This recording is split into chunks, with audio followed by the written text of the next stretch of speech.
welcome to another episode of the Crispy Noodle Podcast. Let us be the Crispy Noodle in your vegetarian salad of life and boring news. Folks, it's our job to give you some interesting bits in world sports, entertainment, odd news, and whatever else we happen to stumble across in an hour-long or so podcast. I'm Rich Liebig. And I'm Michael Costanzo. And we have topics that we're going to get to in the world of sports, entertainment, and odd news in just a bit. But before we get to that, we like to do a little personal bit, let you know what we've been up to since last week's show. Keep you personal before we delve into the news. So, Mikey, my friend, how you doing? What's good in the Costanzo hood?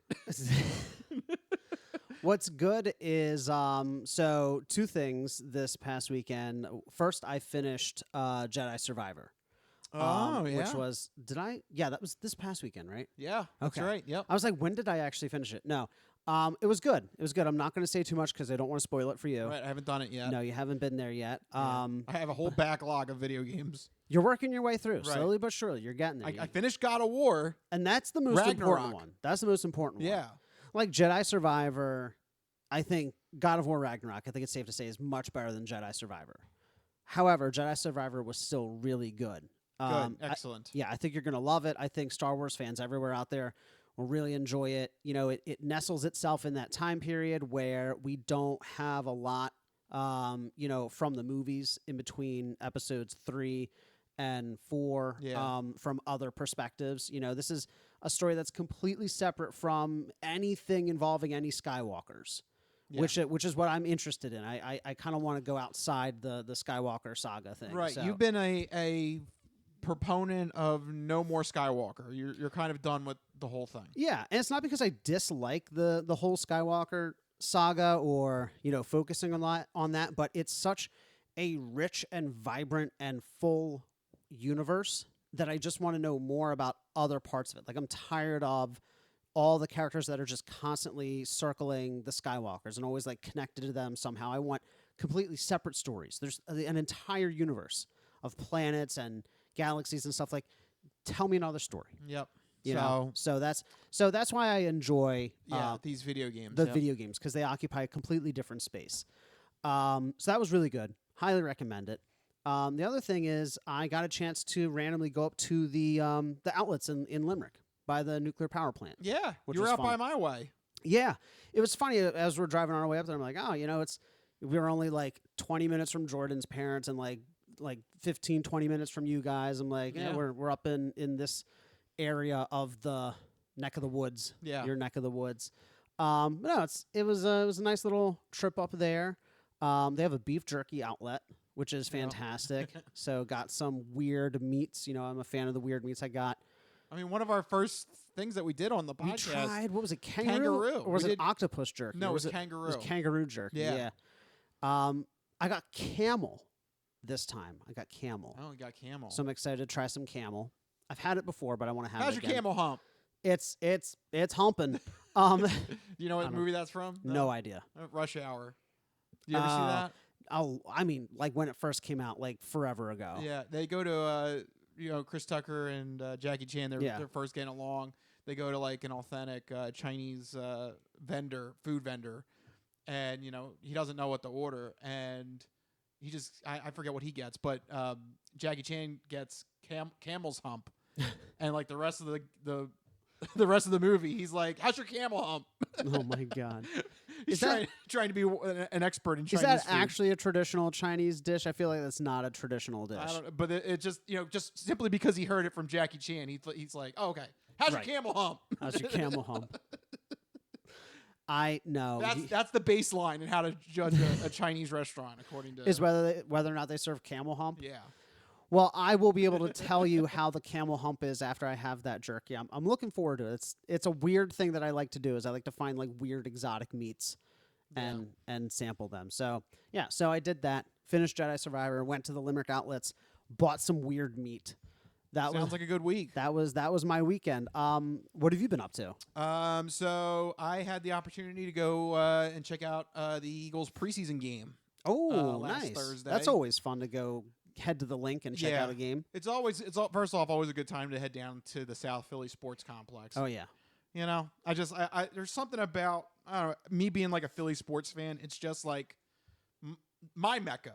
You got all the Right. sports teams there. Like this Right. is Everything you want is right there. yeah. So always a blast to head down to South Philly. But wow, I got to see two things that I've never seen in person before at the Eagles game. First, the first time I've ever witnessed a safety inside Lincoln Financial Field. I had never seen an actual safety happen. They're pretty rare. They are. It's incredibly rare. Yeah. And it was the first score of the Thursday preseason game. That's even weirder. So that was the first score. That was weird. Then they had to do the awkward punt kickoff thing, Right. which is also weird.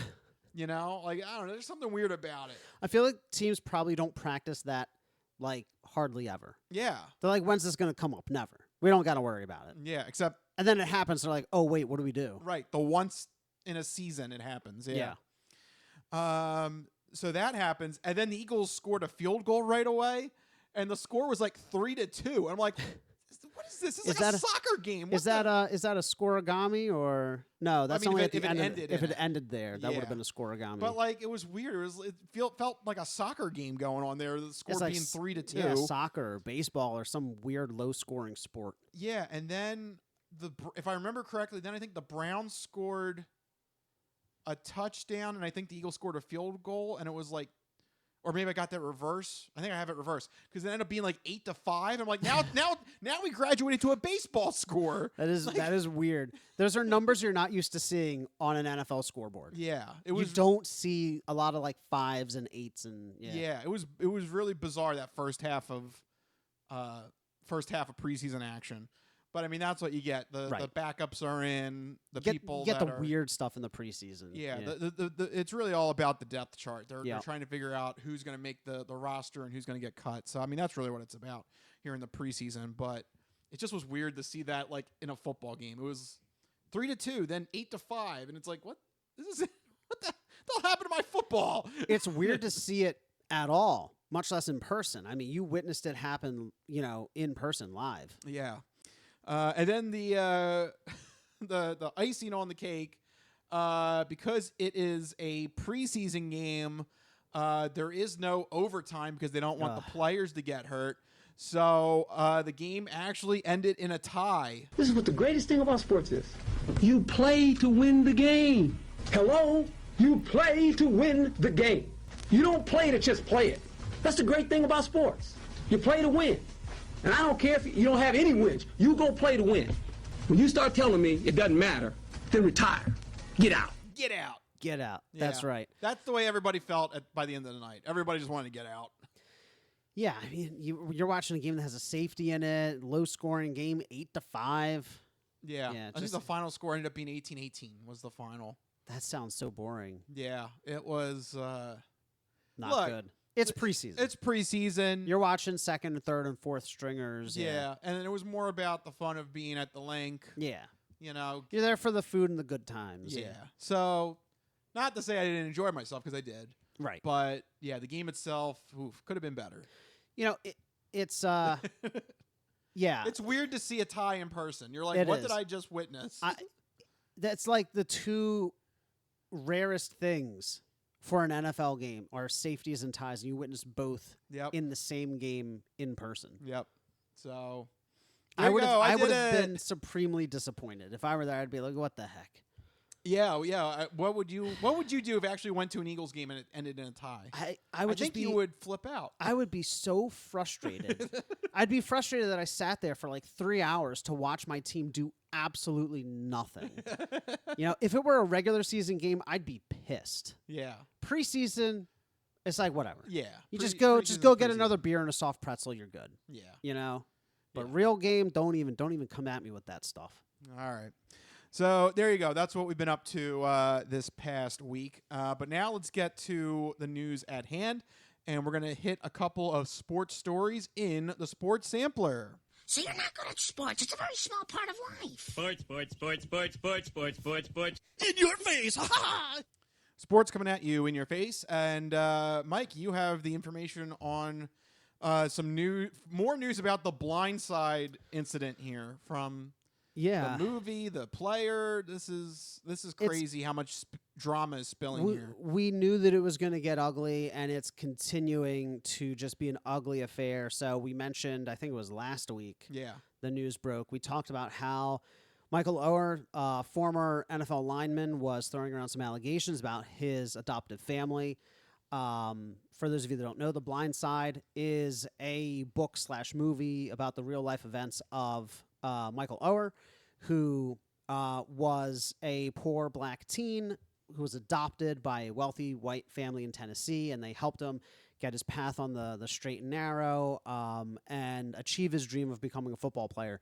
Except now Michael Oher is alleging that that is not true, that his adoptive family never adopted him. And in addition to that, they've profited handsomely off of his story.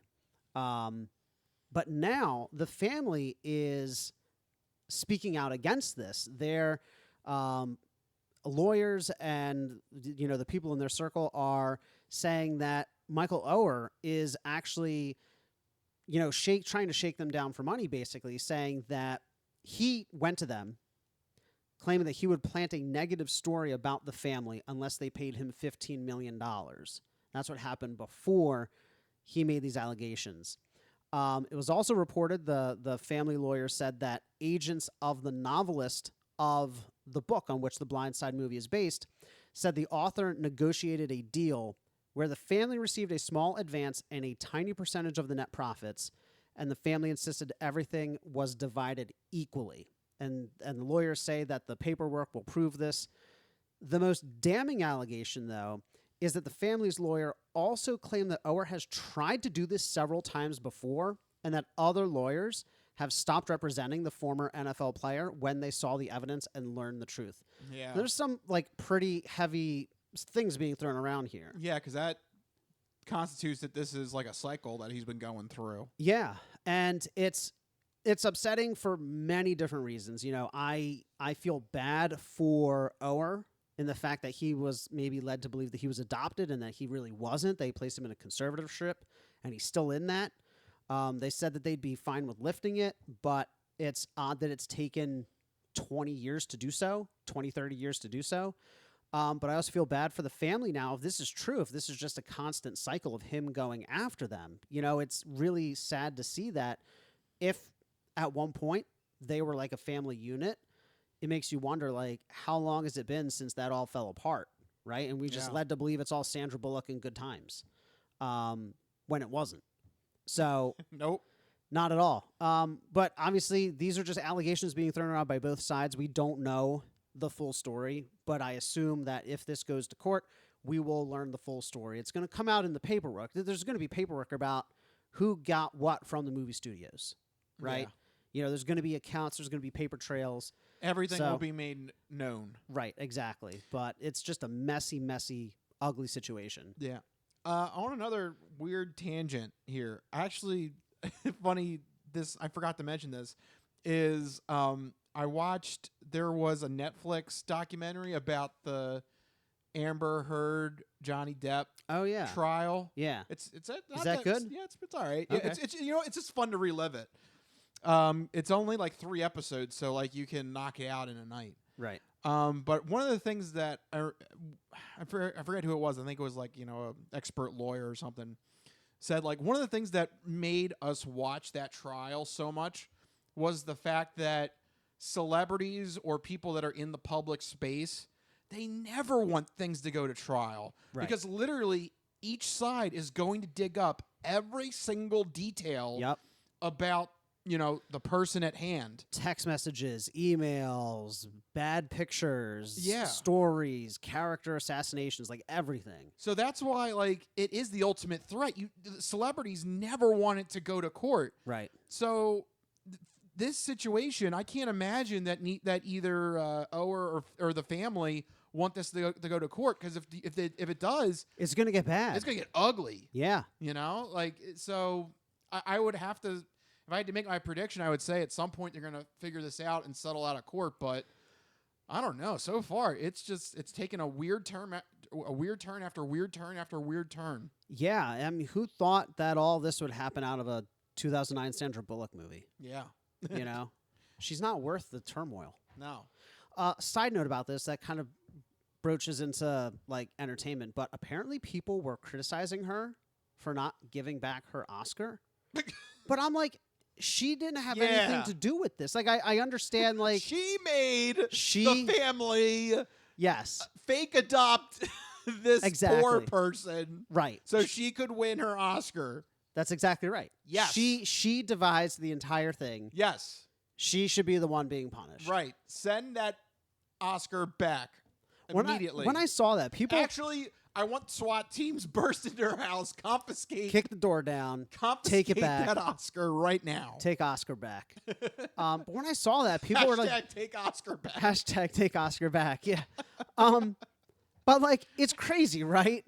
Yeah. It's crazy. People are like, she should give back the Oscar. But like, regardless of the situation with the family, like, if a performance is good, it's good. It doesn't, so what if it's built on a bed of lies? Like, you mean like fiction? Yeah, right? I mean, like, just remove the based on true events from the beginning of the movie. Are you telling me the Force isn't real? And unfortunately, Rich, no, the Force is not real. But no. I have lightsabers. I know it seems real sometimes, but unfortunately, and Mark Hamill is not an actual Jedi Knight. Yeah, they're ridiculous. Yeah. And so I saw that, and then there was equal backlash. Like, how dare you ask her to give it back? And I'm like, what is happening? This is too much. Yeah, the internet is a strange place. It is. Don't go deep into it. No, stay on the surface. Yeah. Play in the light. Well, anyway, moving from one problem player to another. Yeah, we're not going away from the weirdness here. Yeah, no, that was, previous NFL players, but we have a big issue with a current NFL player, Jonathan Taylor, running back, or maybe soon to be former running back of the Indianapolis Colts, has officially been granted permission to seek a trade. For their part, Indianapolis is looking for a first-round pick or some collection of picks that equates to a first-rounder. But it's not just the trade compensation that's going to be an issue here. It's also the deal that Taylor is seeking. He wants a new contract, and as a young perennial Pro Bowler, he'll want top dollar, of course. I may not know my flowers, but I know a bitch when I see one. And I know a rotten bargaining position when I see one, because this position has historically never been valued lower than right now. Yeah, this doesn't look good for Jonathan Taylor. Like, even if the Colts get the compensation they're looking for in terms of draft picks, which I don't think they will, because they have no...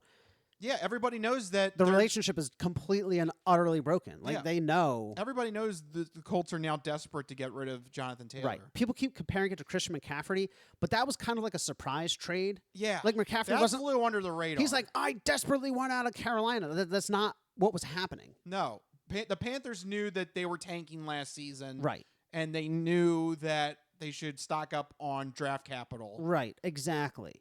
This is a different case. Jonathan Taylor's like, I desperately want out. I do not want to play for you. Indianapolis has no, upper hand. No. Because teams will just go and be like, we'll give you a fifth and a sixth. And Indianapolis is going to be like, no, Jonathan Taylor really wants to play for us. He doesn't want to play for you. Like, what? Like, you can't make that argument. No, not right now. Now that he's gone public with all this. But even if they do get the trade compensation they're looking for, this deal, I mean, what team out there currently who needs a running back is in a position to spend $10 million a year on one? Yeah, honestly, none of them. I can't think of... I heard Miami because they were in on the Dalvin Cook thing, but I don't think Taylor's going to get what he's looking for. I mean, if he accepts Miami, then he's not getting what he wants. Right. He wants a big-time contract, which he's picking the worst time to do it in running back history, because right now running backs just aren't getting paid. No. So even if he does, look, I'm going to say this right now. I think he ends up staying on the Colts.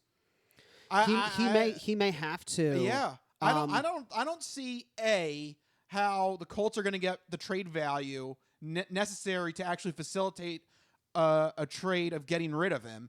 B, I don't see any team that's going to be willing to give him a 4-year, $80 million guaranteed contract or whatever he's looking for a mega, Pro Bowler contract.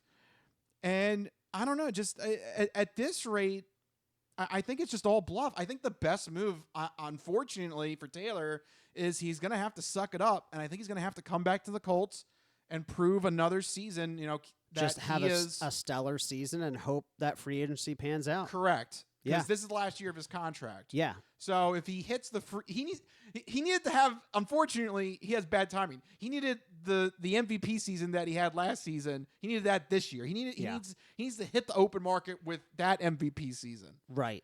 The whole playing on your contract year is a real thing. Yeah. Yeah, no, that's that, or the only other scenario, if he doesn't go that route, is right before the trade deadline, some team is like really desperate. like either on the cusp of something great and they just need that singular piece, or they're desperate. Yeah. You know what I mean? I could see like a team who's like, wow, we got off to a really hot start. Let's put the nail in the coffin. Let's seal this thing. Let's get this last piece and take it all the way. Or some team is like, we're like middling in a tough division. We need something to get us out in front. Yeah. It's either trade deadline or he plays through the contract. I don't know. There's always some weird team out there willing to throw a curveball, but I don't know that I'd put like money on that outcome. There's just going to be a lot of things that are going to have to break. Like what team goes out and they're The like, right way. here's a first round pick for this running back. And Not going to happen. And then somehow nobody's going to give a first round pick. No, and then somehow he has to get paid more than Miles Sanders.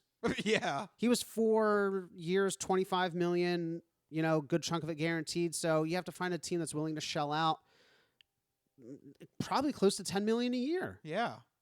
I Yeah, don't- that sounds who- about right. Who has that, and two, who wants to pay that to a running back? Yeah.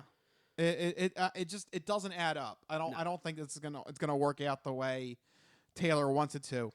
On the flip side, though, I cannot believe Jim Irsay has not gotten involved in this directly and say like, let's just, I don't know, just pay him like. Well, he's the reason this whole thing is an issue. Just like pay him like an extra, I don't know, $10 million. What would be the franchise tag? I think Like when $10 million? when Saquon Barkley signed or was threatened with a million? tag, it was $11 million. Yeah. So what's the difference? I think Jonathan Taylor. I might be wrong. I think it's like $2 or $3 million. Throw an extension on a 2024 year for $11-12 million. And don't give me the BS that he can't do it, because he let Andrew Luck walk away with an extra $20 million as a retirement gift. They just threw him money. I think they were hoping he would come back after like a short break away from football. Well, that didn't pan out because he stayed retired. Yes, he did. He took that $20 million and he said, "Thank you." Yeah, he went like, I forgot. I read like a piece about him a couple months ago. He like went fishing or something. He had like a whole mental health crisis, and like he's like living his best life now, but he's just like fishing somewhere. The point is that Jim Irsay was willing to piss $20 million away in just on a retired player who's doing nothing. Right, for a you. hope that he would come back, according to your 2-2 connection there. So if you can do that, if you can piss away $20 million a couple years ago, why can't you help this situation by throwing $11-12 million on an extra year? I mean, you have an actual star player. He's 24 years old, coming off 4 Pro Bowl seasons or something. And you're gonna need some help here, because Anthony Richardson is a rookie starting his first year in the NFL. You want to surround him with some help. And Taylor's backup was recently injured. Yeah. So they don't even have that going for them. So literally you're asking a rookie to just walk in blindly into this upcoming season with, Michael Pittman. That's it. I can't think of anybody else on that team right now. Yeah. Yeah. Good luck. It's just everything about this situation is not adding up. I'm mistaken. He wasn't a multiple-time Pro Bowler. He made one. I mean, he's had a very good career so far in the 3 years he's played in the league. But I wanted to correct. He's not a multiple-time Pro Bowler.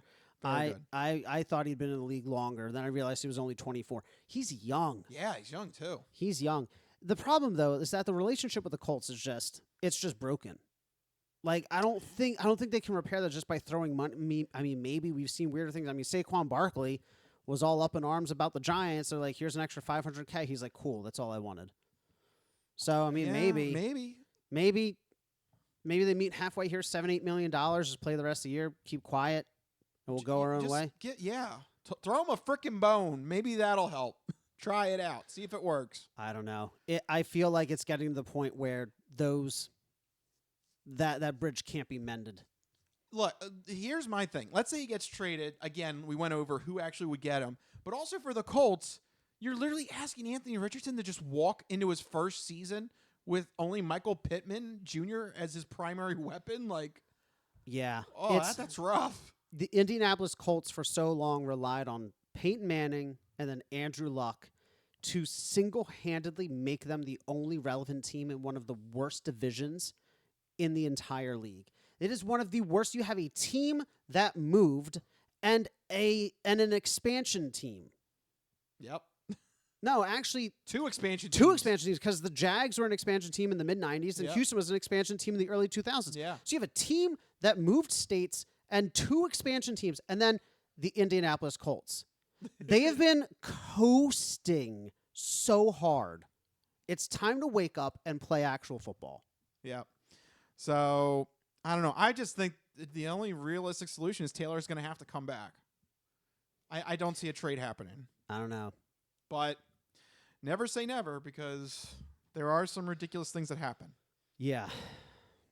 All right. Like this next story. Yeah. Speaking of more ridiculousness, we're going to talk about the XFL.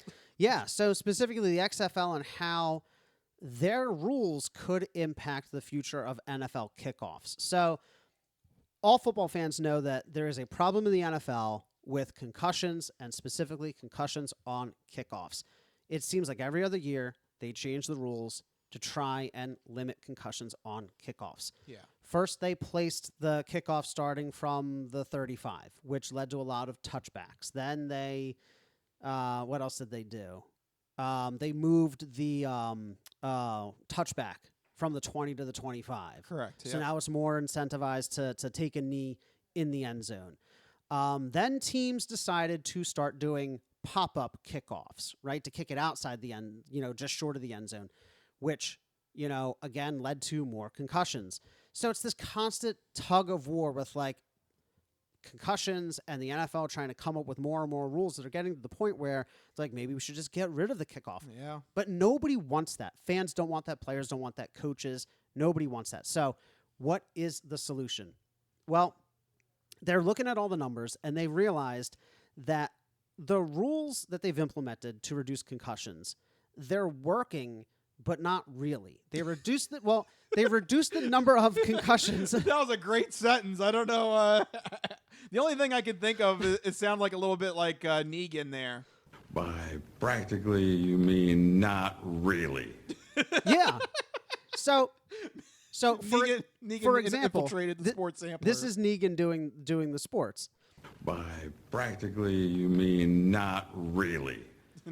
That is honestly the perfect quote for this because they are once again changing the rules, so they want to incentivize fair catching those pop-up kicks. They're thinking about making any kick that lands between the end zone and the 25 an automatic touchback to the 25. Correct. To incentivize people to fair catch it. Yep. They predict this will reduce concussions by 15%. But only because it's reducing the number of returns by 7%. What they're finding is that the number of concussions, the ratio to returns, is still constant. That just because the number of concussions reduces doesn't mean that you're reducing the rate at which they happen. Yeah. If there's a return, there's a concussion. Correct. That's essentially what's happening, which is why Negan's quote is super appropriate. Yeah. Because not really. Call Jeffrey Dean Morgan. He's now an NFL analyst. By practically, you mean not really. Right. So now they're saying, well, if they use this new fair catch rule, we're going to see a lot of squib kicks. And this could be even more problematic because squib kicks, for those that don't know, are when a kicker kicks the ball into the ground and kind of skips it down the field, right? Yeah, like a stone, yeah. And this is incredibly problematic because the shape of the football and you're kicking it, you're not throwing it. So there's so many different ways it could bounce, lots of different variables. It could potentially increase injuries with everybody flying around different angles and stuff. So the solution they've settled on it might come from the XFL here. They're looking at a unique way of setting up the the kickoff formation. Should be a field goal. Why it not? should be a field goal at this point. Because the XFL solved it by realizing that kickoffs are a speed and space problem, that players are running at full speed, almost the full length of the field before they're hitting somebody. But what they discovered is that on average, by the time the returner fields the ball, all the players are usually within 5 yards of each other at around the 30 to 35-yard line. So the XFL said, why don't we just start the play from that point? So their solution is to line up both teams separated by 5 yards at the 30 and 35-yard line. The opposing 30 to 35-yard line. Right, the receiving 30 and 35-yard line. The kicker kicks from the 30 so that they can't just boot it straight into the end zone. And the returner lines up on the receiving 20. None of the players can move until the returner catches the ball or until 3 seconds have passed if it hits the ground. Okay. Touchbacks are spotted at the 35 and kicks out of bounds are marked at the 45. In 2020, the XFL return rate was 93% and not a single concussion was recorded. Hot diggity dog. So there you go, Negan with the the response there. What you get is the thrill of watching them try to return it. You get a really high return rate. You limit concussions, and the play is still starting where the players would normally be on the field when the returner fields the ball. They looked at all the tape. They're like, usually the kicking team, the players are about at the 30 or 35 when the returner catches it. So just start them there. So you're removing the speed element from it. Okay. You're digesting. Yeah. So just first thing off the top of my head would be, what about how do you do like onside kicks? Yeah, like a sneak onside kick. Like you can't do that then. You have to dedicate your intention. Like, is this going to be? You'd have to be like, this is an onside kick. Yeah. And that's the big problem that I can see as well. You don't get any of those trick kick plays. Yeah. No. The onside kick game would have to be completely changed if this rule were to be implemented. And also, so that also means there needs to be like an actual zone the kicker has to kick the ball into. Like the kicker can't just purposely like kick it to like the 40 and then run and grab it himself. Right. Yeah. So there needs to be there would have to be like a designated kick zone area the kicker has to get to. Right.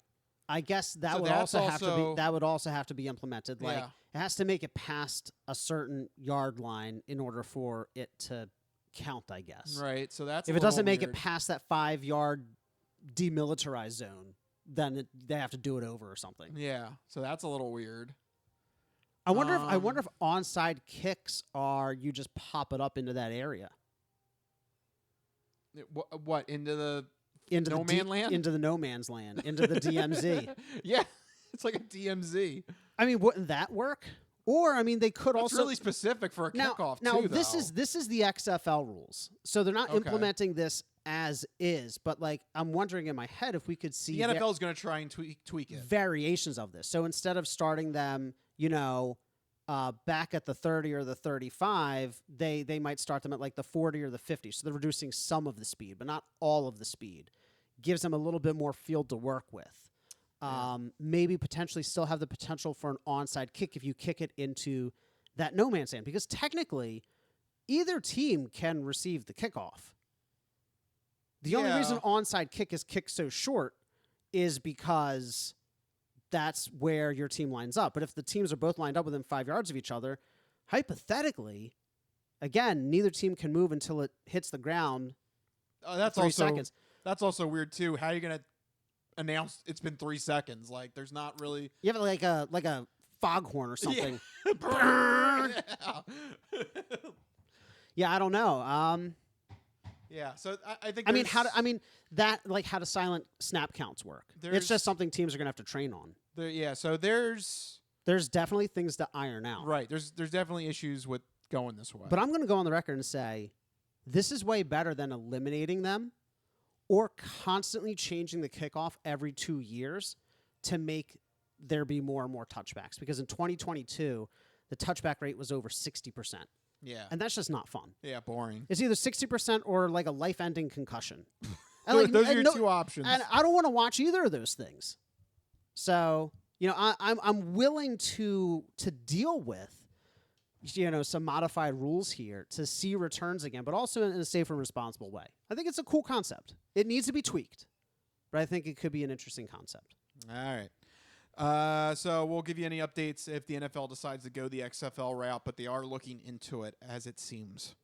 All right, now let's look into our newest segment where we go over a topic in 3 minutes or less with the 3-minute drill. You ready, Mike? Let's do it. Clock is armed. What do you got? All right, this week in the 3-minute drill, first up, we have some news about new Eagles linebacker Myles Jack. He's actually officially retired from the NFL at the age of 27 after just 2 weeks with the team. I don't know. Is this a bad sign that a player joins the team? He's like, you know what?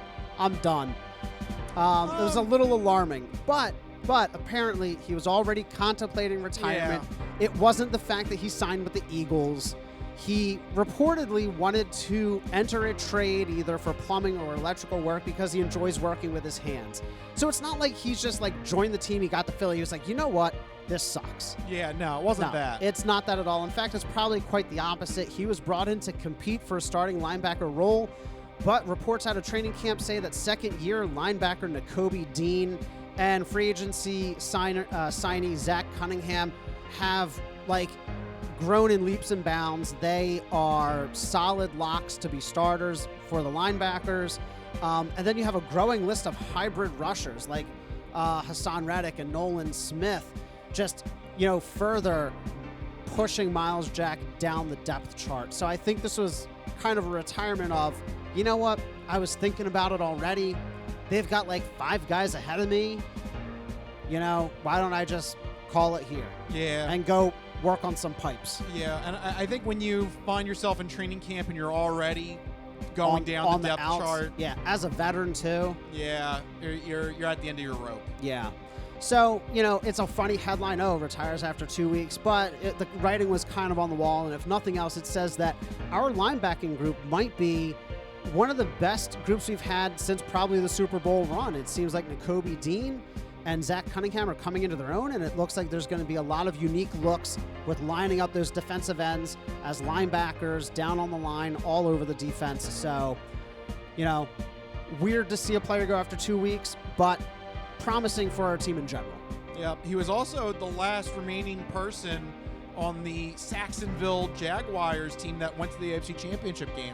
Oh, well, there you go. Yeah. Fun bit of trivia. So it's a shame. I thought he really actually could have made a presence here, but... Yeah. Apparently he's lost a step, though, if he's retiring. If you lost a step, then maybe it's for the best to go amicably and enjoy that farewell into the sunset. Yeah, absolutely. Yep. But that's not the only topic we have in the 3-minute drill. I have no idea what this is, but you have something about NBA 2K23's eras. Yes. I don't know what that is. What is that? The different eras. Okay. I'm just going to go on the record and say that LeBron James doesn't have his own era in the NBA 2K game, so therefore he's not the best. Thank you very much. So there you go. You put he put an entire in our rundown he added an entirely separate line, but he didn't put anything on there other than NBA 2K's 23 eras with Rich Liebig just to trash on LeBron James. That is me and Kirk Cousins level of hate. It is. It doesn't make any sense. Well, neither of us. I just want to point out that it is true, though, because what is an eras? What are you talking about? So when you play either my franchise mode or my team mode, you can choose a different era to play in. So if you want to play against Larry Bird, you want to play against Jordan, you want to play against Magic Johnson, you want to different eras of the NBA in the last 40 or so years. Right. They have these different eras that you start out the season with. And I just happened to notice I was playing my game, and I would just like to point out, and I have a screenshot of it. Of course you do. You put so much effort into this. I'm just saying for the record that in these different eras, you have, look at the bottom of this graphic if you're watching the video podcast, please. You have the Magic versus Bird era, specifically named. You have the Jordan era, specifically named. The one that I think would have been LeBron is not LeBron era. It is the Kobe era. Well, Kobe was before LeBron. I mean, they were in the aughts, all in the aughts, if you will. I guess. Okay. And what's the most recent era? I see there's a fourth one there. They only go to modern era. No name. No name. Hold on. There's a much simpler solution to this. LeBron is still currently playing. No name. You can't name an era after somebody who's still currently playing. All those other figures are no longer playing the game. That makes perfect sense to me. I don't like it. I'm just Oh saying, my God. I'm just saying all those guys have their own eras. LeBron does not. Hence, he's not on my list. There you go. Thank you very much. That's- I rest my case, Your Honor. Science, I guess. I don't know. I don't know what that is. English. I don't know what you want to call that. It's English. Somebody help me here. Labeling. Labeling. Marketing. That's what it is. Take that. I'll never understand your hatred of LeBron, but that's okay because people don't understand my hatred of Kirk Cousins. It's one of those great mysteries of the world. Yeah. So that's certainly something, though. I just wanted to point that out. Okay. So what era are you playing in? The Jordan era. Yeah, either Jordan or So predictable. Or the modern era, because I just want to see Joel Embiid try and actually win a championship, because it seems like in this godforsaken. Aren't you playing against him though? Aren't you the South Philly Hustlers? If I do the franchise mode, yeah. Okay. Yeah. But it just seems like the Sixers are cursed. They are. And they truly are. And we covered last week James Harden is probably so pissed off. Did they do anything? Not yet, but they hate each other still. Yeah. That's the update. He's not going to play for the Sixers again. No. So no. He can join Jonathan Taylor sitting out the season. So there you go. Conclusion, the Sixers are cursed. Yep. But LeBron doesn't have an era. All right. And with that, we're going to end the Sports Sampler there and take a break. But don't go anywhere, because we still got the entertainment entree and then the non-fortune cookie coming right up after this break. Don't go anywhere. This is the Crispy Noodle Podcast.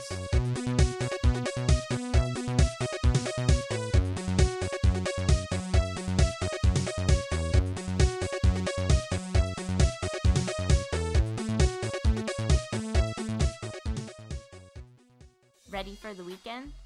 Happy Friday.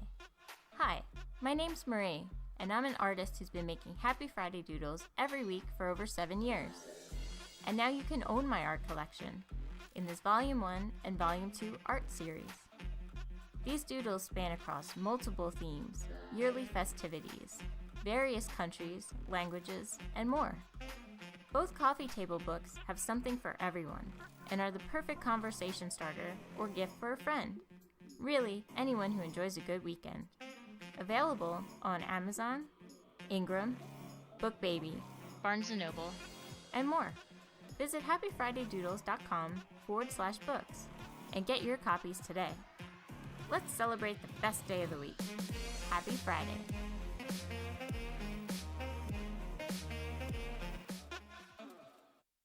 If you go to Taco Bell at 3 in the morning, this is what you're going to get.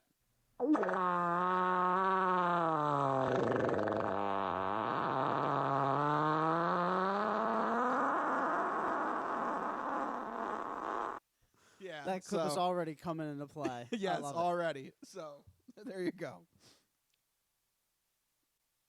Stop. What happened? The thing went on. Well, how did that turn on? I don't know. The fart sound. The fart sound turned Amazon on? I think the fart sound turned on my Echo. What the hell? I don't know. It turned on. What are you doing, Jeff Bezos? What are you into? Bezos, he's listening to fart sounds. He's listening to our fart sounds. Oh, my God. I changed the trigger word to fart. I got to fart at it now. I don't know what happened. That's really awkward. You're going to have to... Excuse me. Excuse me. How can I help you? You may need some bowel. Do you want me to automatically order you Pepto-Bismol? I don't know why. I don't know why I'm talking to it solely through farts now. It actually, you fart into it. Fart once for yes and twice for no. No. Actually, you fart into the device, and then Amazon can determine what medicine you need. Oh, right. Wow.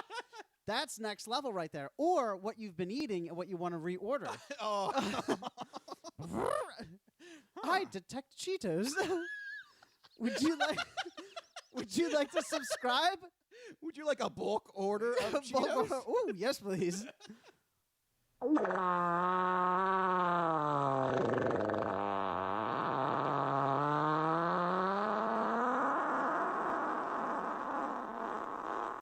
Cheetos ordered. Cheetos.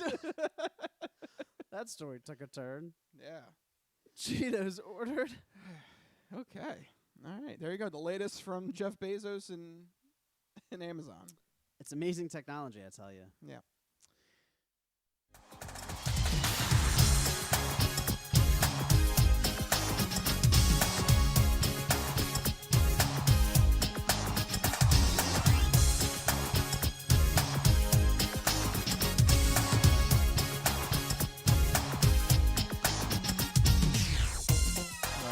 Yeah, we're back here on the Crispy Noodle Podcast, playing some WrestleMania classic theme music. Very nice. Which is really kind of funny because WrestleMania next year is in Philadelphia. Oh. Yeah. Don't they usually do something here? I feel like every other year they do something here. So for the last couple of years, they've been kind of building up towards a WrestleMania at Philly. They gave, WWE gave Philly, like, some of the big pay-per-views recently, like Survivor Series, and the Royal Rumble was here before. That's what it was. I think it was before COVID. It was the year Roman Reigns, I think, won. And are you going to go to WrestleMania? Oh man, I would love to. You should. What does a WrestleMania ticket cost? Oh, I bet it's a Super Bowl ticket. It's Oh, really? Yeah, it's on that level in terms of event importantness. Man. It's kind of crazy how much sporting events cost. It's out of I mean, I guess they got to pay the crazy salaries somehow, right? Yeah. So, I don't know. I would like to go, but, man, the tickets are probably so expensive for it. Yeah, you're probably talking like... And it's also... Another weird thing, too, is WrestleMania now is 2 nights. Oh, really? So, when you buy a ticket, unless you buy the ticket for both nights, you don't know what card you're going to get. Wait, really? Yeah. You could buy a ticket and they could be like, they could give you either or? Well, you'll buy, like right now the tickets are available. You'll buy Saturday or Sunday. Right. But you don't know the matches going, at least not until I think like a month before. Oh, weird. So you could buy either day, but you have no idea who's actually going to show up that day. Right. Until you've already made your decision. Right. Just got to buy a 2-day ticket. Yeah, I know. So it's that's really like, expensive. That's like what? Thousands of dollars probably. Probably. That sucks. So I don't think I'll be going, but at the same time, Damn. though, I would love to. Especially for the fact that the Eagles, we saw this on the trip in the Lincoln Financial Field, the Eagles have a specialized WWE Championship belt. Oh, yeah. With the Eagles plates on the WWE Championship. I would love to have that. I don't know if... Is that something that they like sell somewhere that you could buy a replica I don't know. of? I don't think so, but I would love Why to do they even know. have that? I don't remember. Because Eagles won the Super Bowl.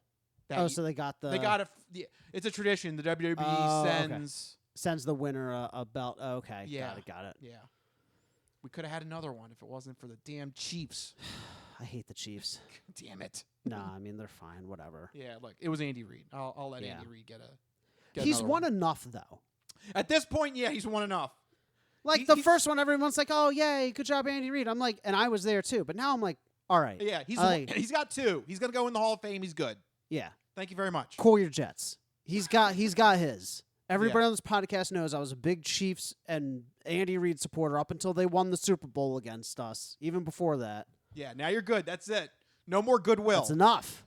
The Philadelphia goodwill is very thinned. This is it. That's all you get. We have very short fuse. Yeah. All right. Speaking of short fuse, we got to leave sports before we have a stroke or something. So let's get into the second part of our show officially with the entertainment entree.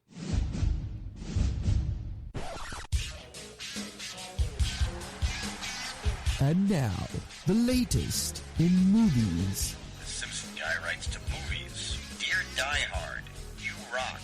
Especially when that guy was on the roof. Music. I know what that is. That's music. Video games. I'm Commander Shepard, and this is my favorite store on the Citadel. celebrities, You really know Warren Beatty? Yes, I do. I took a leak next to him once at the Golden Globes. and more. You were the all-singing, all-dancing crap of the world. This is the entertainment entree. All right, entertainment entree time. But yet again, another week has passed. But I was about to say there's nothing for Mike this week in entertainment, but we do have something to keep an eye out for in the Star Wars realm. So that's good. There is Ahsoka coming out as of actually now. It's released on Disney Plus. Yeah, it's already out right now. Go check it out on Disney Plus. The first 2 episodes available already. I've kind of stayed very out of the loop of this show because I really liked the introduction of the character in The Mandalorian, and I haven't watched any of the animated series, so I'm interested just to start learning fresh with this new series about this character, because I'm just fascinated by the whole concept of Jedis being on the run after the Purge. Yeah, and that's kind of what this show is about, I assume, right? Kind of. Not really. It depends on where they're placing this in the Star Wars timeline. Okay. I think if they're doing it at the same timeline as The Mandalorian, then that's after Return of the Jedi. It's after everything, yeah. Yeah. Oh, is it in the same timeline? I believe it is. I guess that would make sense because it's the same actress and everything. Right. Okay. But Ahsoka is an alien. She's part of an alien species that lives an extended amount of time, so it could be. But I'm pretty sure that they would tie this in with Mandalorian. Right. No, that makes sense now that you bring that up. Yeah, definitely. I'm still interested to see Jedi on the run because you never stop being on the run when you're a Jedi in the Star Wars universe. Not after Order 66. No. It never ends. Apparently there's way more out there that survived. I never thought that all of them were going to but it's impossible to try and kill every single You watch one. the original trilogy, you're like, oh, there's literally 2 of these guys left, and then one of them up and dies. Yeah, that's but right. According to all the video games and all the other media everywhere, it seems like everybody's a Jedi. Well, I mean the universe is a very big place. So. I guess. I read an estimate. They said about 200 to 300 Jedi were thought to have survived the Purge. That makes sense. I don't remember where I saw that figure from, but does that make sense to you? Because you're talking about billions of life forms scattered throughout the galaxy, right? So it makes sense. Why in the movies are there only 4 of them? Because they're the only ones that can take on Vader and the Empire. Which is why we need stories separate from the Skywalker saga. I rest my case. Yeah. I was led to believe there was only 4 Jedi ever after the Purge. Yeah, and their names are Skywalker. And all their names are Skywalker. Yeah. No, I'm really excited for Ahsoka. Yeah. So check that out because that's literally the only thing new that's coming out because we got to talk about the Hollywood strike. Yeah. Another week in Hollywood hell. Another week down, another week of strikes. I can't believe I was thinking about this the other day. All those late night talk shows, they've all been on hold now since May 1st? When was this? It was the beginning of May. I'm trying to do the math in my head. They've been on strike almost 4 months. It's over 110 days. And actually, I have a little graphic here on my computer. It is now the 3rd longest strike in Hollywood history. The longest was 153 days. I think we're now up past 110. Yeah, we're getting close to that marker. So we're getting close to the longest strike of all time. And so this will lead into the strike update because everybody out there, they're getting sick and tired of not having any new shows or new movies. So are the strikes actually working? Yes, they are. The strikes are finally starting to take a toll on the studios. It's been reported that film premieres are starting to suffer, losing a projected 15% of domestic box offices. For example, it's speculated that the latest Teenage Mutant Ninja Turtles movie missed out on about $7 to $10 million of domestic box office sales, and that's just so far. Over the course of its entire run, you don't know how much it could potentially miss out on without those stars doing all that promotional work, right? It's something we don't think about, but there's lots of movies out there that are just not being talked about because nobody is allowed to talk about it. The writers aren't allowed to talk about it. None of the stars. Think about how much you would hear about movies. There's no buzz. There's no buzz, yeah. They're not allowed to do any kind of press or any kind of promotional things. No red carpets, no morning talk shows, nothing. So, for example, Disney premiered their Haunted Mansion remake.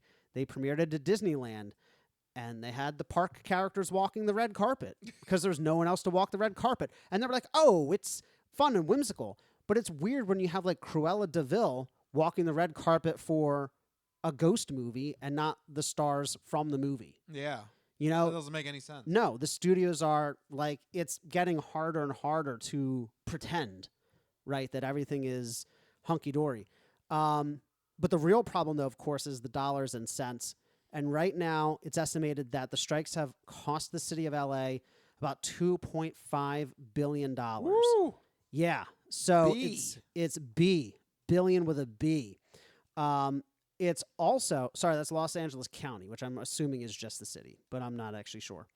But they also estimate that it could cost the national economy $4 billion, and it will likely start to impact other connected businesses like restaurants, catering, trucking, dry cleaning. Think about all the industries that are needed to make a movie set work. That's why sometimes, as much as you might hate the fact that there's post-credit scenes now, that's like the popular thing now, sometimes it is important to take a step back and actually go over the list of credits on the movies, because there are things you don't think of, like catering. Yeah. Someone's got to feed this whole staff crew, for acting cast. months. Yeah, that's a legitimate job. Somebody's got to be in charge of that, and that's a stressful job. Dry cleaning as a side of the costume department. Yep. Yeah, it's fun. Like, go through one of these days. You're waiting for post-credit scenes. Actually, look at all the weird positions. Yeah, it's legitimate. You got to have all these satellite jobs for movies. Yeah, so a lot of connected industries are going to start to suffer as well. I mean, and just the local economies in general. I'm going on one of my YouTube or Wikipedia holes because I was looking up casino merchandise because I want a poster of casino in my office, as one does. Right. Scorsese, when he was making Casino, he literally told his head costume designer, like, "I'm literally going to give you $1 million. Go crazy on Sam Eighth's Rothstein," because he was supposed to be a flamboyant kind of person. He's like, "I'm giving you a full budget of $1 million," and yes, they did. I think he had something like 30 different suits and 40 different wardrobe changes throughout the whole movies. It's ridiculous. And guess what? They all need to be dry cleaned. Guess what? They all need they all need to be created. They all needed to be dry cleaned. They all needed to be fitted and measured to Robert De Niro.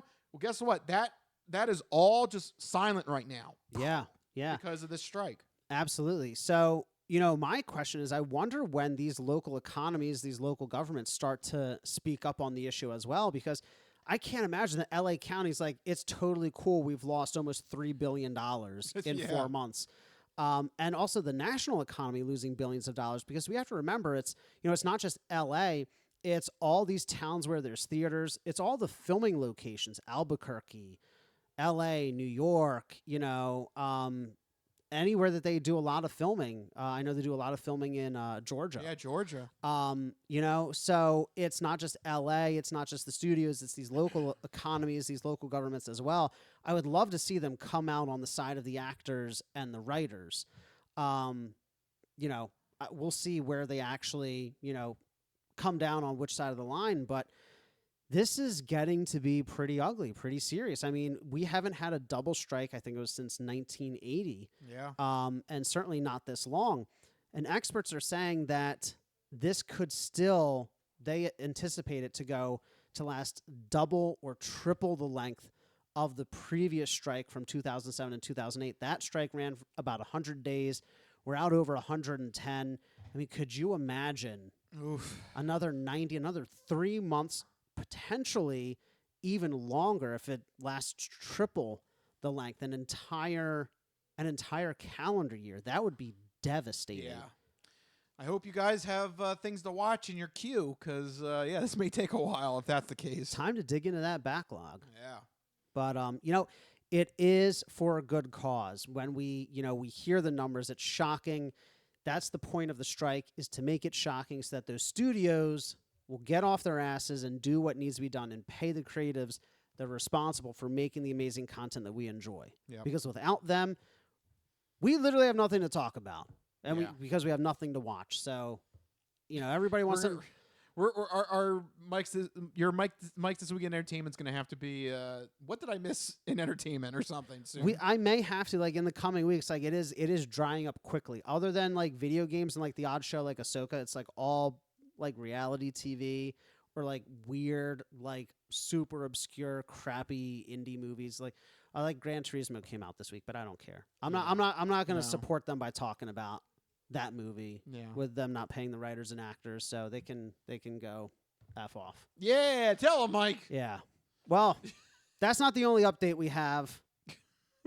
I don't know. This is weird. This is a weird one. We also have an update about Microsoft's acquisition of Activision Blizzard. That is also still ongoing. We left off where Microsoft had basically gotten the okay from U.S. regulatory bodies, but the UK regulatory body, the CMA, still opposed their acquisition. They were going to block it in the UK. That's a big problem. You need to be able to sell games in the UK. It's a big market. So Microsoft came up with a creative strategy to potentially appease UK regulatory bodies.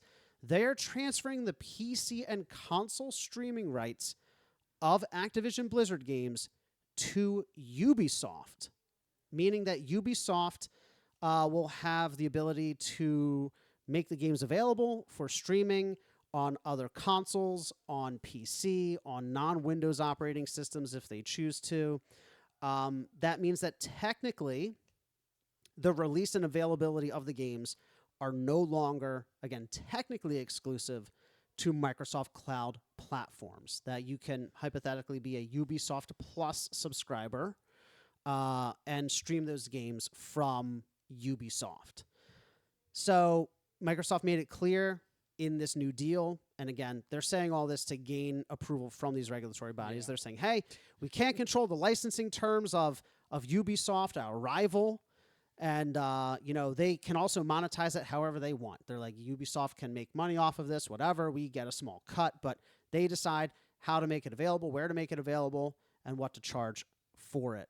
I do want to point out this only seems to cover streaming games and not purchasing to download. So you'll have to stream the latest Call of Duty instead of downloading it, which I've tried streaming games, and if there's any sort of precision required, it's not there. It's not 100%. Could you imagine playing a game like Call of Duty, streaming it over Wi-Fi? Yeah, I don't know. It seems a big task to ask for. So what do you think? Gut reaction to this? I mean, okay, it might make the UK CMA fine with the deal, but as a gamer, are you okay with this solution? I don't know. I'm very hesitant to trust Microsoft. Their end goal is to control a vertical monopoly from start to finish when it comes to video games. So I think they have some other intentions at hand. I also feel like this is a weird Succession B plot, Yeah.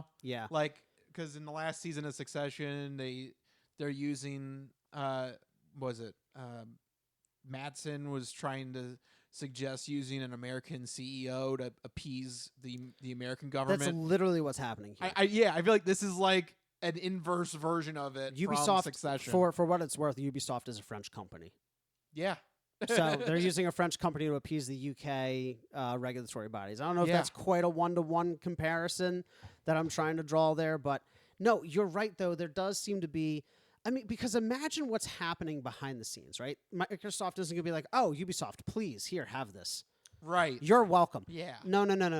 What we're going to start to see is all of a sudden exclusives that may have gone to Sony or may have gone to Nintendo or partnerships, advertising deals with Sony and Nintendo now all of a sudden start going Microsoft's way. Maybe they get marketing rights for the next Ubisoft game. Maybe Microsoft gets a 30, 60, 90-day window of exclusive content, downloadable content for the next, Assassin's Creed game instead of Sony platforms. What deal happened behind the scenes where it's always benefiting Microsoft? Keep in mind, guys, that they're not doing this because they love gamers. These companies don't care about you. They just want you to buy their games. Yep. Yep. They're doing it to improve their bottom line. Right. I say that I'm fully aware that Sony does the same thing. I love Sony's games, but they're out to make a buck as well. There's no sugarcoating it. So I don't know. This deal will probably appease the UK's regulatory bodies, but I don't think it goes far enough to just allow the streaming of games because it's such a new technology and it's not quite there. The deal only runs 15 years. I don't think we're going to get perfectly streamable 4K games in 15 years. This is a stopgap measure. Microsoft is, going to completely rewrite the playbook by the time those 15 years are up. And I think there's more positives hidden in this deal than are being revealed publicly. Like, I'm just wondering what kind of exclusives Microsoft secured to allow Ubisoft to stream their games, Yeah. I don't like what Microsoft is doing. They're strong-arming the industry. There's a difference between Sony going out and making a deal with a long-term partner that they've worked with, like Insomniac. They work with them on Spyro, Ratchet & Clank, Spider-Man, and then eventually they acquired Insomniac. That's one thing. Microsoft is just throwing money at a problem. That I don't like. Yeah. They're not partnering with developers.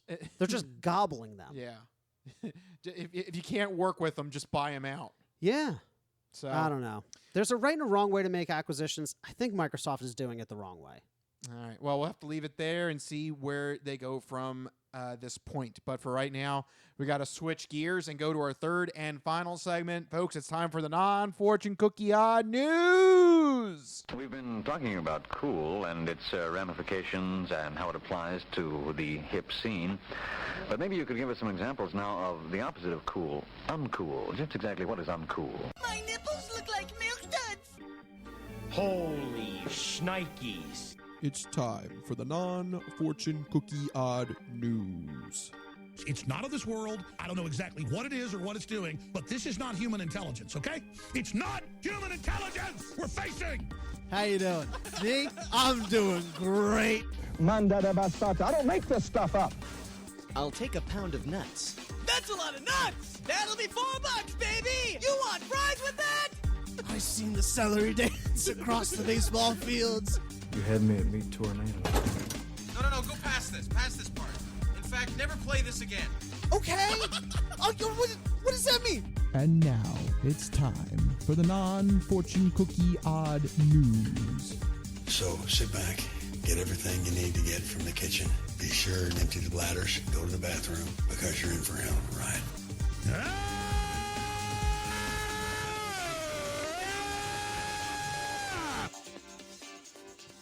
Odd news. That's right, everyone. It's time for the non-fortune cookie odd news here in this segment. Rich researches the news, he reads the news, and I react to the news. He finds a weird and wacky story that keeps it hidden from me, which ensures that all of my reactions are my genuine gut reactions to hearing this story for the very first time. I don't know what's about to happen. You guys don't know what's about to happen, and even Rich doesn't know what's about to happen because these stories always take us down wacky and wild paths. And why does the path always seem to lead to Florida? Now, who is this guy in Florida? It's Florida, and they're crazy. Oh, yeah. Back to Florida. It always does. Straight down 95. All odd news roads lead to Florida. It's a nexus point. Yeah. It's what is it in Loki where it's like it always happens that way. I was rewatching BioShock the other night. Yeah. Constants and variables. Constants and variables. That's right. We all swim, but we all end up on the same shore, and it's always Florida for some godforsaken reason. That's right. Yeah.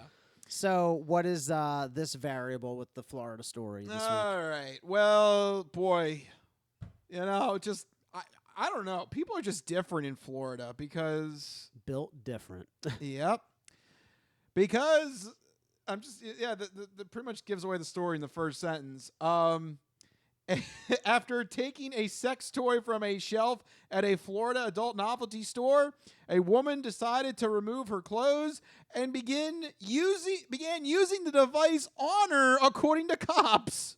Something just came over me, and I took my clothes off. Yep, just walking into the store, taking something off of the shelf, not paying for it. Well, open it up. Well, hold on. And go into town. Rich, are you telling me you don't try on the shoes before you buy them? Shoes is one thing. These toys are a completely different matter. I think she's just trying to be an informed shopper. Oh, good for you. Did she? Was it in packaging? Did she have to like open it, or did she just? Yeah, these are new objects. What did? Yeah. So she just ripped it. She just took it right out of the package. Maybe have some muscles. Maybe, yeah. Just ripped it open. Maybe it's one of those deals where it's like, have you ever seen people though open up like a snack in the grocery store because they know they're going to pay for it and they just scan the open package that they've been eating out of? Is that she's like, I know I really want this one. So much so I have to do it right now. I'm going to do it right now. The moment I got the toy in my hand, I have to use it. But then you go up to the register and you're like, here you go. Yeah, I don't know. Yeah, that's not sanitary. No, it's not. I want me some glory hole. That's exactly what. That's actual audio. Yeah, she just really wanted to get to work there. I want me some glory hole. Yep. That's actually what she said when she walked in. God bless Jerry Jones. Yeah. That's the worst part. That's literally the Cowboys. The owner of the Cowboys franchise. Yep. And it is a reminder. I've been here when it was glory hole days, and I've been here when it wasn't. And so, having said that, I want me some glory hole. Yeah, there you go. I want me some glory hole. And that's what this Florida woman I want me some glory hole. She wants some glory hole. Yeah, so I'm stopping at nothing. Yeah. A Fort Pierce cop was dispatched on Tuesday evening to Lion's Den Adult Superstore. Oh, fancy. Yeah, very, very. I don't know. Under the table there, a Lion's Den. Ooh. Oh. Yeah. That's one of those things it could be anything. If you just only went by Lion's Den. Yeah, if you don't add the adult part to it. Right. Lion's Den could be anything. Yeah. So. It could be like a diner. Yeah, it sounds like it could be, anything. I feel like, isn't there a diner nearby called the Red Lion Diner or Lion Red? Or whatever? Red Lion is a grocery store. Is that a grocery store? Yeah. Okay. Maybe that's what I'm thinking of. Maybe. But this is Lion's Den Adult Superstore. So, of course, just in the police report, the cop got on the scene and noted that there was a female in the store only wearing a purple shirt and no pants on. So she must have just walked right in, picked that toy, rip and pants off. And just whoosh. Did she even come with pants on? Yeah, she just showed up pantsless, maybe. You have to expedite the process. You can't be fooling around with buttons and zippers and all that nonsense. No, it does say she had clothes on when she walked into the store. Oh, she did? Okay. Wow. She is efficient. She is. How fast did she do this? Most people can't walk into a store and decide what they want to buy in less than 5 minutes, and she's already getting down to business. I feel like this should almost be like an Olympic sport. That's incredible. Should they contact the Guinness Book of World Records or something? She is moving at a clip. Jeez, that's the fastest I've ever seen anybody operate in a store. Walk before. in, I see the toy I want, rip it open, pants down, right She's to work. That's the one. Rip, shove. Yeah, she is just not wasting any time. Nope. I've got a busy day ahead of me. Yeah, right. She may be doing this on her lunch break. Yeah. Some people run out during their lunch break from the office. It might be, she only has a certain amount of time. Something just came over me, and I took my clothes off. Yeah, she was just moving with a purpose. She's got to stay focused. So the cashier at the Lion's Den confirmed that the suspect had removed a sex toy immediately from the packaging, became fully nude, and started to pleasure herself. So, yeah, just boom, boom, boom. Well, it was very erotic. Yes, indeed. It was erotic. Wham, bam, thank you, ma'am. Yep. The woman, though, actually ran into the back as well to hide from the cops. So now she's booking it, too. Now she's got everything. Yeah, but, you run into the back. There's nowhere to go. Well, she's at least out of the public viewing But area. the cops already saw her. The cop's like, I see you. And she's like, ooh. And she just runs away with her dildo. I mean, maybe maybe she was trying to be like, oh, I was actually going to the bathroom or something. I don't know. That's a weird way to go to the bathroom. I don't know. In the middle of the store? No. Maybe like in the back area would probably have a bathroom in the back. But where was she doing the deed?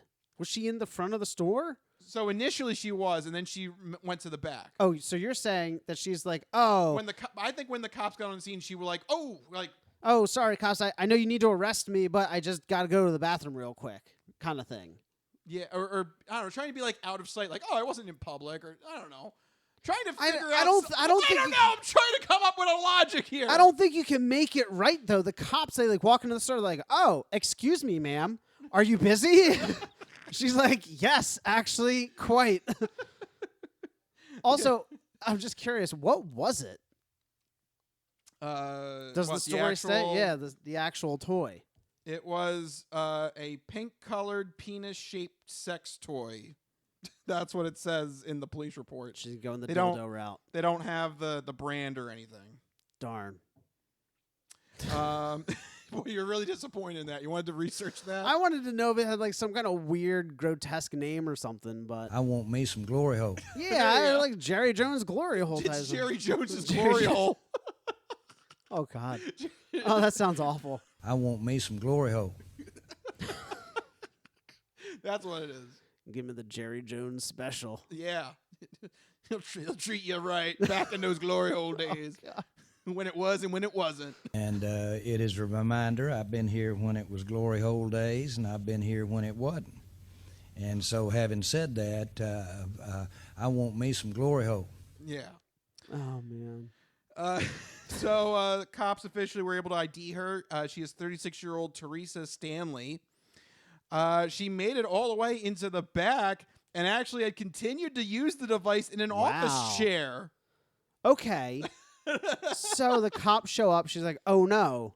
But she can't stop. No, I got to keep going. You got to finish. Right, yeah. So she runs into the back. She finds an office, and she's like, all right, this is good enough. Yep. I probably lost the cops by now. Look, at this point, one of us is going. One of us is coming, and one of us is going. Hey-o.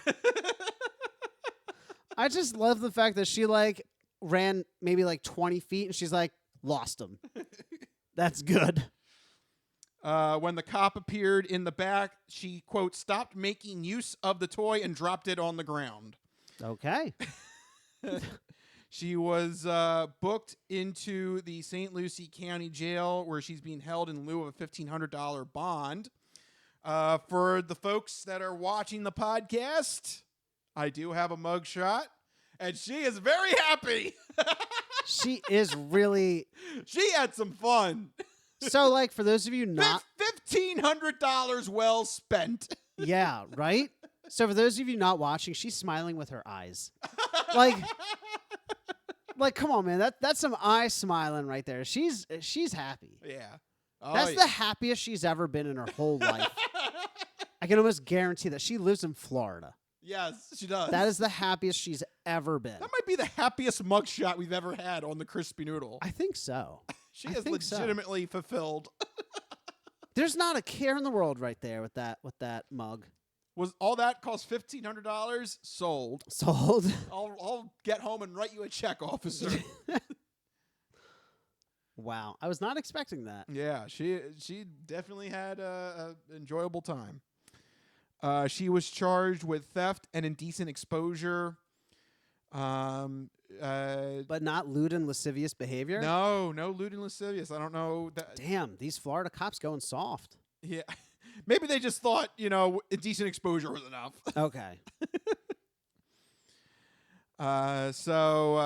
She's being held in lieu of the $1,500 bond. And Stanley has declined to speak about the incident. So we will never know truly what her thought process was. Yeah, man. But that is a mystery. But I tell you what, she had an agenda. Oh, she did. She was very efficient. Alarmingly efficient. Call Jerry Jones up and set up a competition in Texas or something. This needs to be an event or something.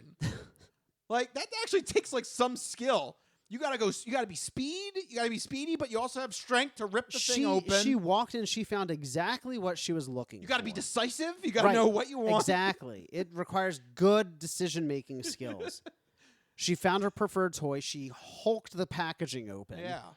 and just the pants were just like exploded off of her or something. I don't you gotta know. be flexible. The pants gotta come exactly. right off. Come right off, like one swift motion. Like this really needs to be like an Olympic event. There's a lot of skills you gotta have here.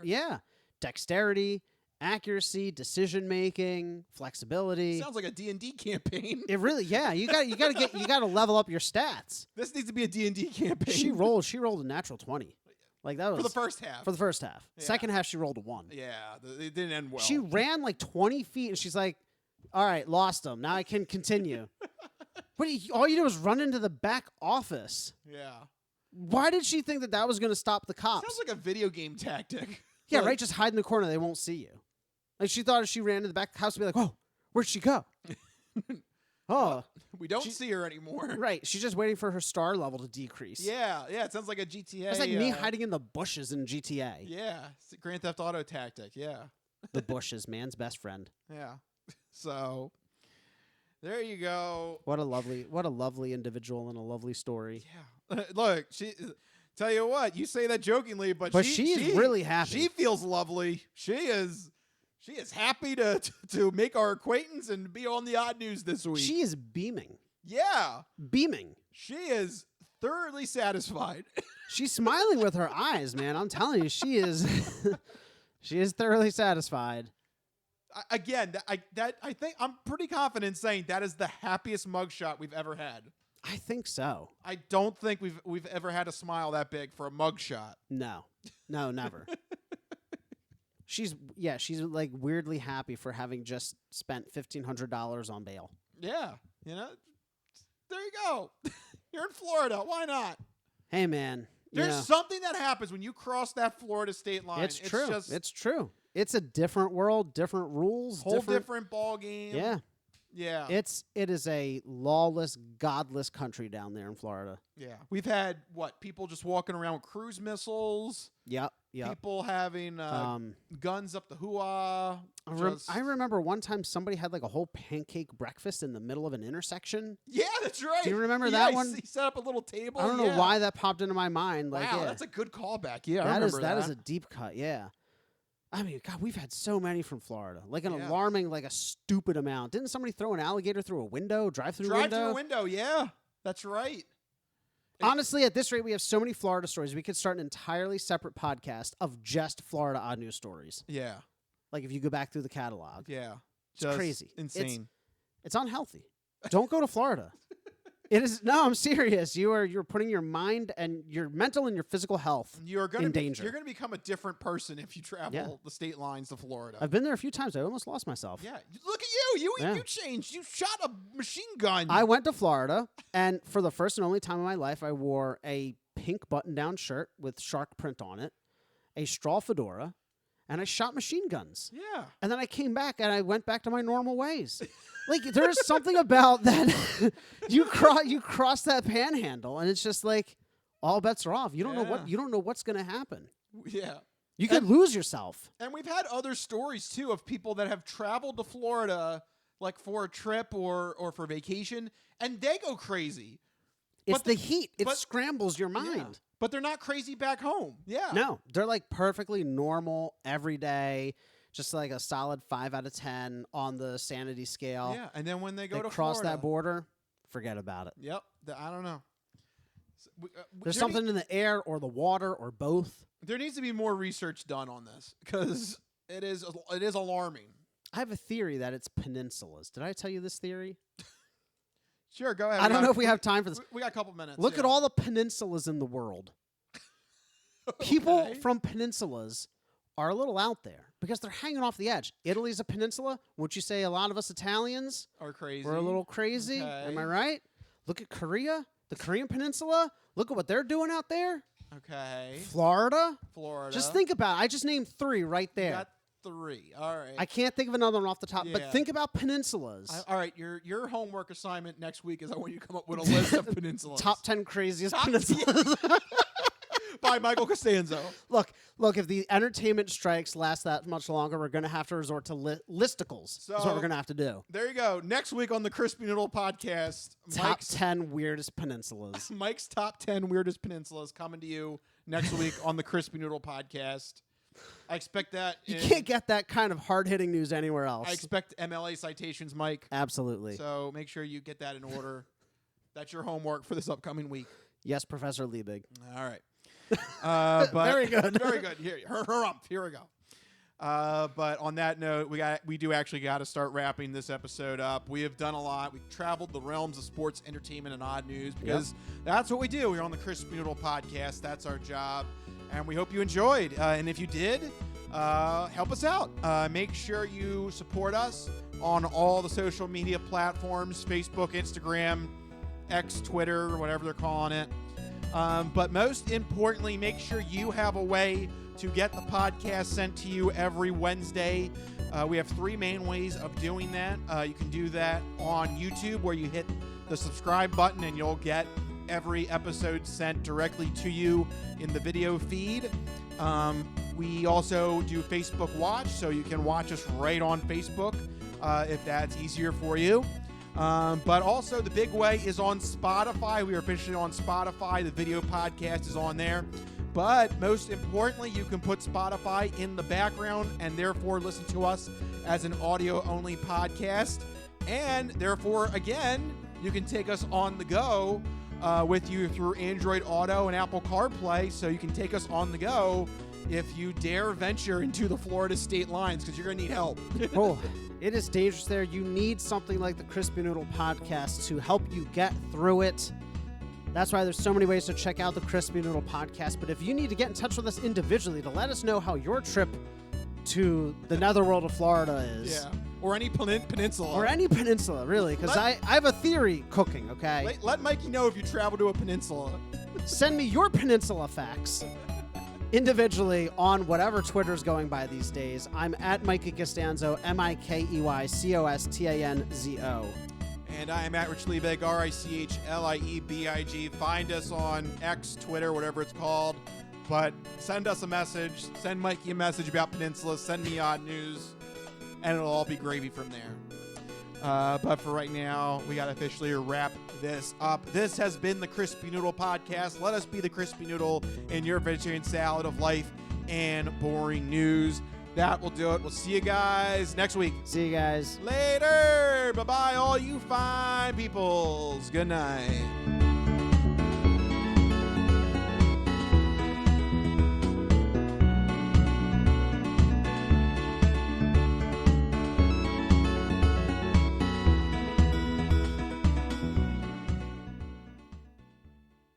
Some of us have great stories, pretty stories that take place at lakes with boats and friends and noodle salad.